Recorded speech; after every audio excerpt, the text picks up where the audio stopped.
Hi there and hello there. Welcome to Painting Queer History, where I draw portraits of historical figures while telling you about their lives.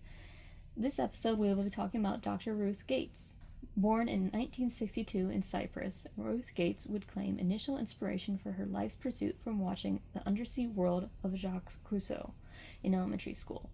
She would later go on to study at Newcastle University near the North Sea, getting her bachelor's in 1984.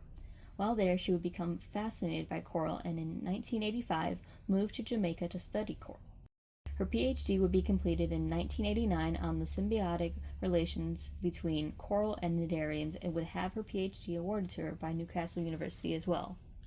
Even in the 1980s, when she was starting her research, coral reefs were being impacted by pollution, overfishing, human development, and signs of the white band disease, which was known for harming staghorn and elkhorn coral.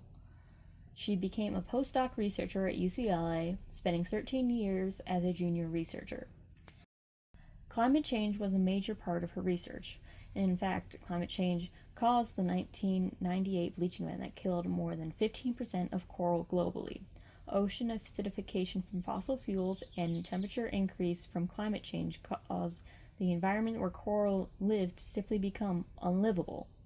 2003 saw her joining the Hawaii Institute of Marine Biology, focusing on why some coral were able to survive bleaching events. They measured things such as temperature, radiation, salinity, as well as the tissue of the surviving coral. While at the Hawaii Institute of Marine Biology, Dr. Gates founded the Gates Coral Lab, which collaborates with the Australian Institute of Marine Science on the Coral Assisted Evolution Project.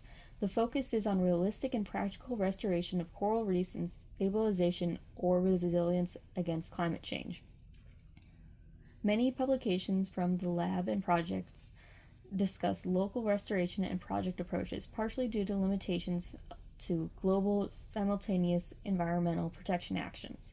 Research done through the Gates Lab is disseminated globally through scientific channels, but also locally through Hawaiian schools and community colleges. The lab completed research on taxonomy, diversity, habitat partitioning of Symbiodinium communities as the endosymbiosis between sclerotinian hosts and dioflagellates belonging to the genus Symbiodinium impacts the capacity of reefs to survive in the face of climate change. When coral lose the symbiotic algae, they often bleach out and die. Some coral are capable of hosting many species of algae, while others only one. The study ending in 2012 found that corals that host only one or a few species of algae were unexpectedly more resilient than those that hosted many species. Dr. Gates' identification of supercoral and her desire to create more resilient coral led to collaborative efforts of crossbreeding coral and exposing them to increasing levels of acidity, warmer temperatures, and other climate change and pollution factors in laboratory settings in order to try to create coral that could survive in the wild. For non-supercoral, Dr. Gates returned to her symbiote research, attempting to introduce new symbiotes to coral to see if they could withstand higher temperatures and climate change factors. This would be a noted part of the lab's research. She was such a figure in the coral reef community that in 2015 she became the president of the International Society for Reef Studies and was its first woman president. In terms of legal protection of coral, her research led to the realization that sunscreen that contains octinoxate and oxybenzone were harmful to coral reefs and led to Hawaii banning such sunscreen in 2018. Also in 2018, she would marry her wife, Robin Burton Gates, in September. They had initially met in college. Sadly, Dr. Ruth Gates would die of complications during surgery in late October of 2018.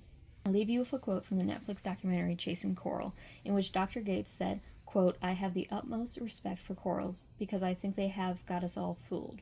Simplicity on the outside does not mean simplicity on the inside," end quote. Please comment to let me know if you like the portrait, if you have any other interesting facts about Dr. Ruth Gates, or if there's a figure in the LGBTQ plus history that you'd like me to cover next. If you want to see more of this series, then I'd recommend subscribing so you can see them as they come out. Best wishes. Bye!